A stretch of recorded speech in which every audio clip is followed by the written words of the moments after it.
तो आज के सेशंस में हम लोग स्फेरिकल मिरर के इम्पोर्टेंट टर्म्स से स्टार्ट कर रहे हैं। पहले हम लोग स्फेरिकल मिरर्स को समझने के लिए जितने भी इम्पोर्टेंट टर्म्स यूज होते हैं सबसे पहले उनके बारे में हम लोग समझ लेते हैं।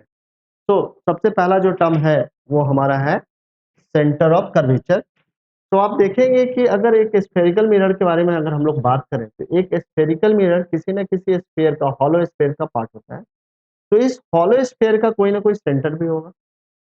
और अगर मैंने यहाँ पे ये हॉलो स्फीयर लिया है और इसका सेंटर ये है और इसी इस हॉलो स्फीयर को काट के यहाँ से मैं अगर एक मिरर बना लूं तो इस मिरर के लिए ये जो पॉइंट होगा it is called centre of curvature. It is called centre of curvature of mirror का ये सेंटर ऑफ कर्वेचर कहलाएगा। ठीक है।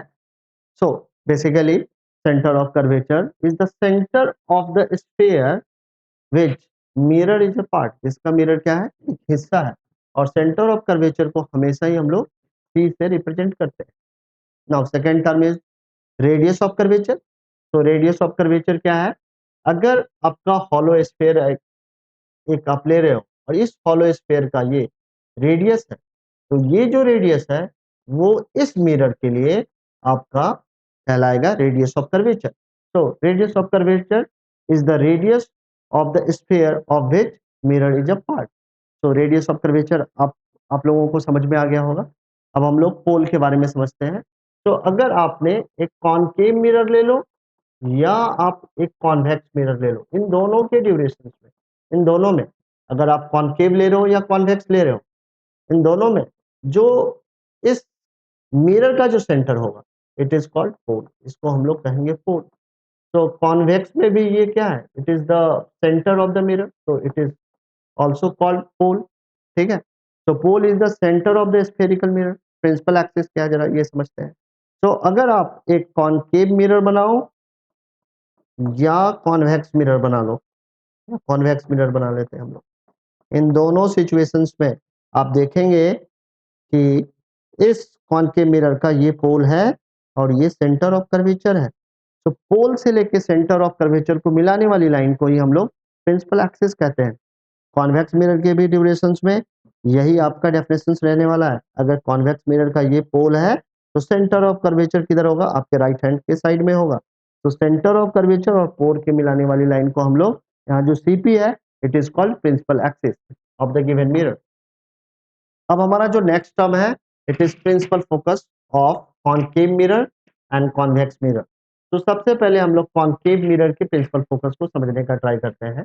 और अगर आप एक कॉनकेव मिरर लो और इस कॉनकेव मिरर में आपने पोल को भी मार्क किया है और इस तरीके से ये जो लाइन है ये आपकी क्या है? प्रिंसिपल एक्सिस है। तो प्रिंसिपल एक्सिस के पैरेलल में आप जितनी भी रे ड्रॉ करोगे आप देखोगे कि सारी की सारी पैरेलल रे आफ्टर द रिफ्लेक्शन एक ही पॉइंट से जा रही है और ये पॉइंट आपका प्रिंसिपल एक्सिस पे लाई करेगा। तो इस पॉइंट को, इसी स्पेसिफिक पॉइंट को हम लोग फोकस कहते हैं। तो this is the principal focus of the concave mirror. अब जरा कॉन्वेक्स मिरर के बारे में समझने का ट्राई करते हैं। तो अगर आपने कॉन्वेक्स मिरर लिया है तो कॉन्वेक्स मिरर का ये आपका प्रिंसिपल एक्सिस है, यहाँ पे ये पोल लाई कर रहा है, यहाँ पे सेंटर ऑफ कर्वेचर है।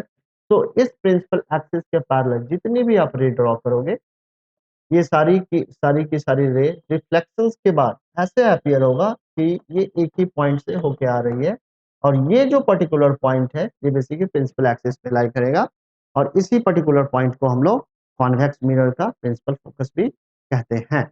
तो इस तरीके से अभी हम लोगों ने प्रिंसिपल फोकस के कॉन्सेप्ट को समझने का ट्राई किया है, कॉनकेव मिरर में भी और कॉन्वेक्स मिरर में भी। अब हम लोग जरा फोकल लेंथ देखते हैं। तो पोल से लेके फोकस के बीच के डिस्टेंस को हम लोग फोकल लेंथ कहते हैं। Focal length is the distance between the pole and the principal focus. ठीक है। और ये जो फोकल लेंथ है it is half of the radius of curvature, that's why r is equal to 2f। तो r और 2f में, r और f में ये रिलेशन है, ये मैथमेटिकल रिलेशन।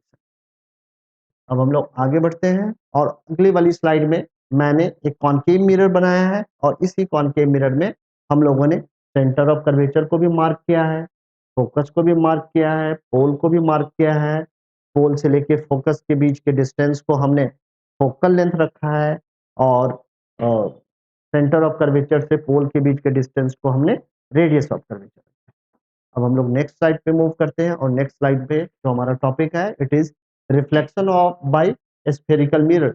किसी भी स्फेरिकल मिरर पे अगर कोई भी रे इंसिडेंट कर रही है तो वो किस तरीके से रिफ्लेक्ट करेगी, इसके बारे में हम लोग यहाँ पे डिटेल में समझने वाले हैं। अगर आप एक कॉनकेव मिरर है आपके पास और इस कॉनकेव मिरर पे एक रे इस तरीके से आ रही है कि ये प्रिंसिपल एक्सिस के पैरेलल है, तो रिफ्लेक्टेड रे फोकस से होती हुई चली जाएगी। वहीं आपके पास अगर एक कॉन्वेक्स मिरर है और इस कॉन्वेक्स मिरर के प्रिंसिपल एक्सिस के पैरेलल में एक इंसिडेंट रे फॉल कर रही है, तो आप देखोगे कि रिफ्लेक्टेड रे का जो डायरेक्शन होगा, ये आप जब एक्सटेंड करेंगे तो आपको ऐसा लगेगा कि ये रिफ्लेक्टेड रे फोकस से होती हुई ही आ रही है। So in this manner you can fix the direction of the reflected ray. Next जो स्लाइड है इसमें हमने बताया है कि अगर कोई भी इंसिडेंट रे फोकस से होते हुए किसी भी कॉनकेव मिरर के रिफ्लेक्टिंग सरफेस पे फॉल करती है, तो रिफ्लेक्टेड रे का जो डायरेक्शन होगा वो प्रिंसिपल एक्सिस के पैरेलल होगा। इन द सेम मैनर अगर आप कॉन्वेक्स मिरर ले रहे हो और कॉन्वेक्स मिरर में अगर incident ray if it is in the direction of the focus, then the reflected ray will be parallel to the principal axis.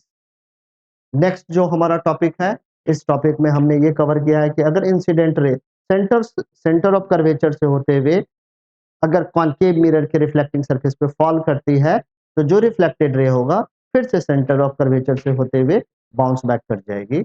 और इसी तरीके से अगर आपने कॉन्वेक्स मिरर ले रखा है और इंसिडेंट रे का जो डायरेक्शन है if it is in the direction of centre of curvature, then the reflected ray bounce back to the same path. तो इस तरीके से हमने ये अभी तक के स्लाइड में समझा है कि अगर डिफरेंट डिफरेंट डायरेक्शन से इंसिडेंट रे फॉल कर रही है तो रिफ्लेक्टेड रे का क्या डायरेक्शन होगा। जो सबसे लास्ट केस है उसमें हमने अगर अगर कोई रे ये लिया है कि अगर कोई रे पोल पे ऑब्लिकली फॉल कर रही है और एक सर्टेन एंगल आई के साथ फॉल कर रही है, या आप कह सकते हैं इस आई को 30 डिग्री भी ले सकते हैं, तो इसी 30 डिग्री के साथ ये ठीक है, इसी 30 डिग्री के साथ ये बाउंस बैक कर जाएगी और ऐसा ही आपको कॉन्वेक्स मिरर में भी देखने को मिलने वाला है। तो अभी तक के स्लाइड्स में हम लोगों ने ये समझने का ट्राई किया है कि किस तरीके से अगर कोई भी रे कॉनकेव मिरर पे या कॉन्वेक्स मिरर पे इंसिडेंट करती है तो रिफ्लेक्टेड रे का डायरेक्शन क्या होगा।